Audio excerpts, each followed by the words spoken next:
Alright, hi guys. We're on a family road trip to the LIGO Observatory in Hanford, Washington, and it's Friday. We decided to leave a day early. The event we're going to isn't until tomorrow. Let's see, got some coffee on the way. So, it's gonna be fun. Hey look, there's snow up there. Oh, we're almost over the pass. There's some snow. I see some snow. There's some. Wow, look at the view.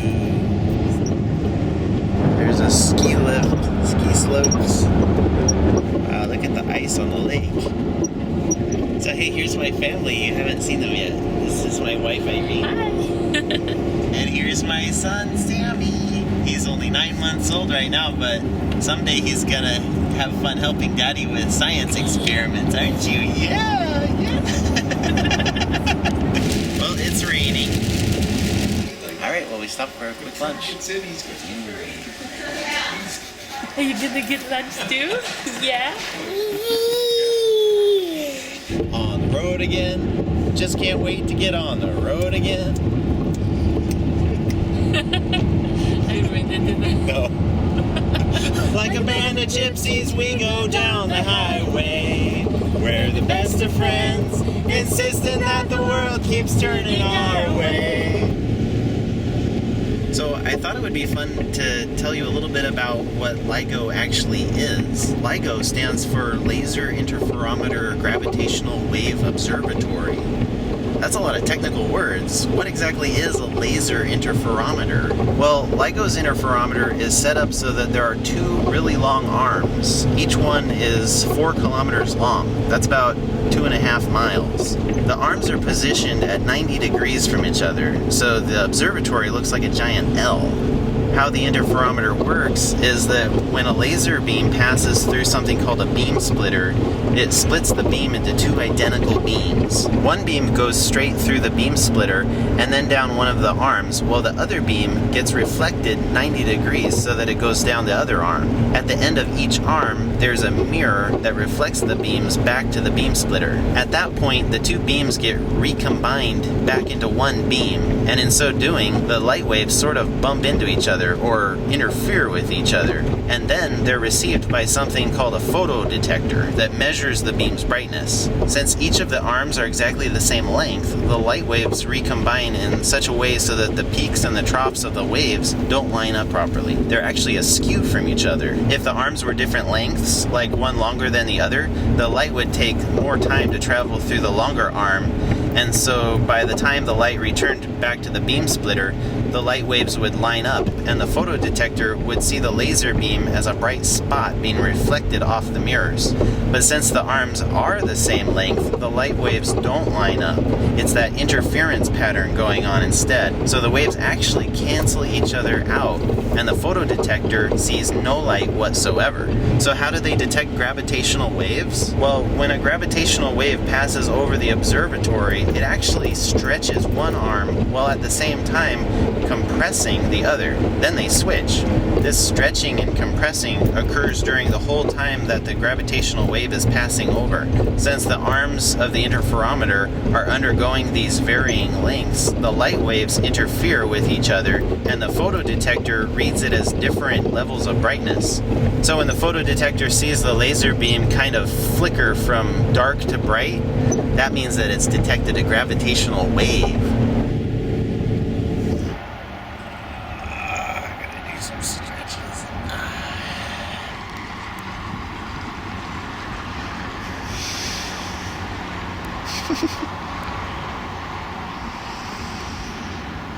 Oh look, here's a map. Let's see. Where are we? We're somewhere, sunny side. We're somewhere right here. And we're gonna stay the night in Richland. And the LIGO Observatory is right about here. That's where we're gonna be tomorrow. Alright, we made it to the hotel. Here we are, checking in. Alright, here we are relaxing in our room. And we're getting really excited about going up to LIGO tomorrow. Alright, day 2. Today's the big day. Getting all excited. Alright, we're on the road. We're on the way to LIGO. It's going to be really exciting. There's going to be a speaker that we're going to listen to, and we're going to take the tour. I'm really excited. We're all really excited about this. It's going to be fun. We're here. Look, there's the sign. We're here.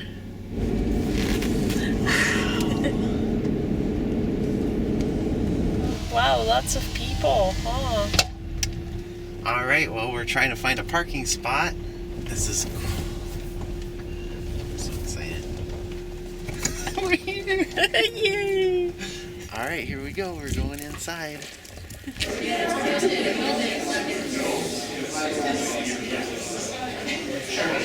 Wow.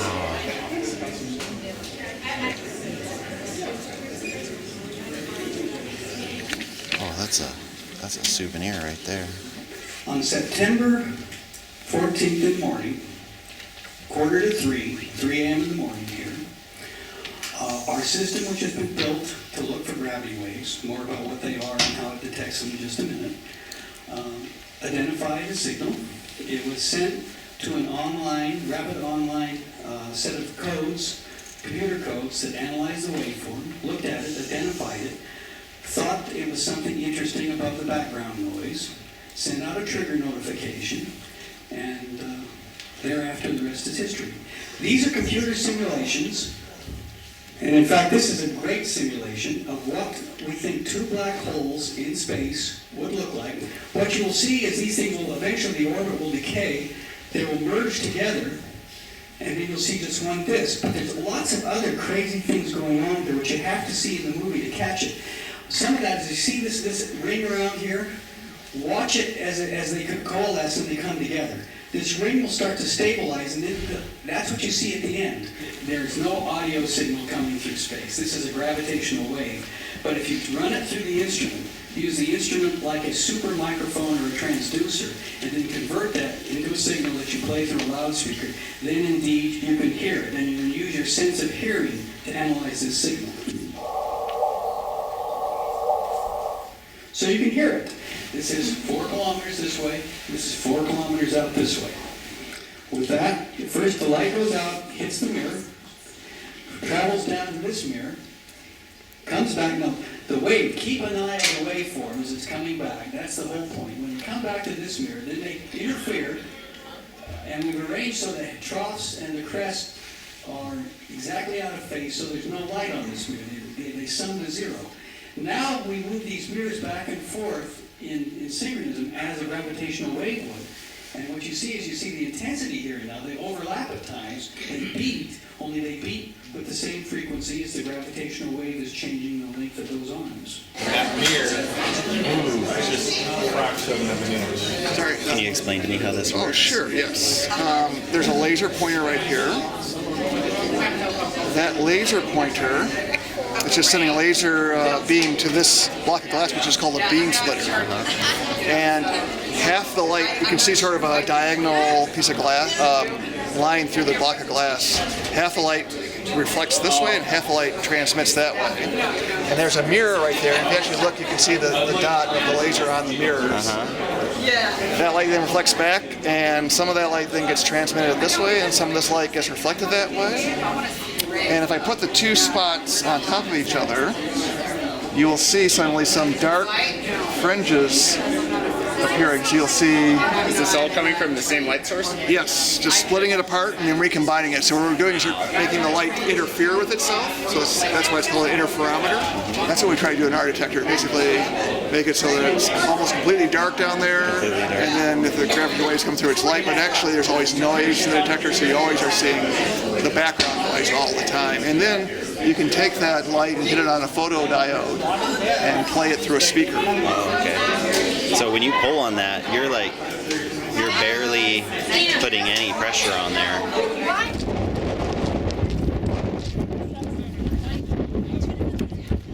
It's really windy out here. Really windy and really chilly. Gotta catch up to our group.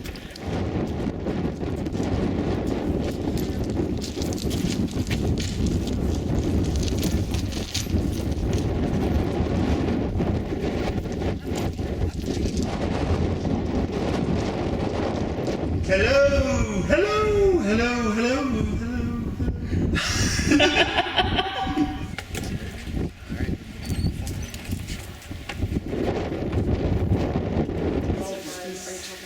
This is mission control. Sitting here is the operator station. You can see a lot of monitors, of course. We're monitoring a lot of stuff. That basically tells us a little bit how we have 2.5 miles a day. You said the lasers are infrared. Yes. Why are you using infrared as opposed to any other spectrum? Because infrared, with green light, for example, you can actually induce chemical reactions. And we don't want that on our mirrors. With infrared, the wavelengths and the energy of the photons is low enough that there's no chemical reaction induced.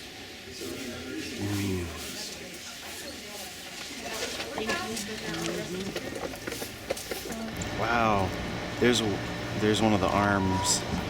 It's really cool. This is exciting.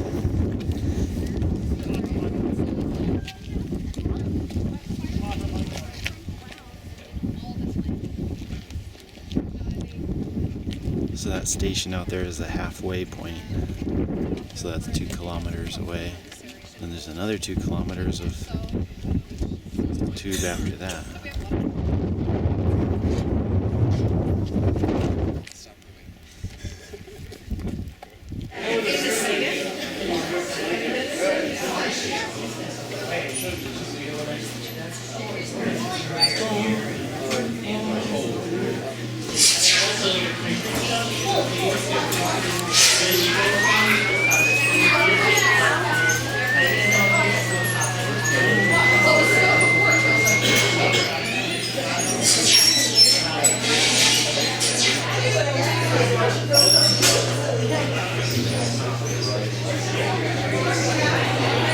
I took a picture of you on that overlook.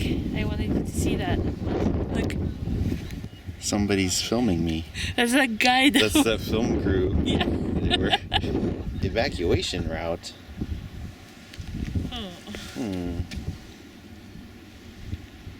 Evacuate from what?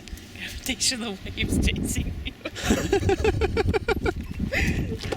That's where the detector is in there. Uh-huh. The concrete slab is a shape of that cross, and that concrete slab is different than the office space or the control room. Oh. And it's isolated. So it doesn't vibrate. So that it doesn't vibrate from like us now out here, wandering around through the halls and stuff even. Wow. They had really thought about, crowd control. Yeah. Yeah. Painting a tile.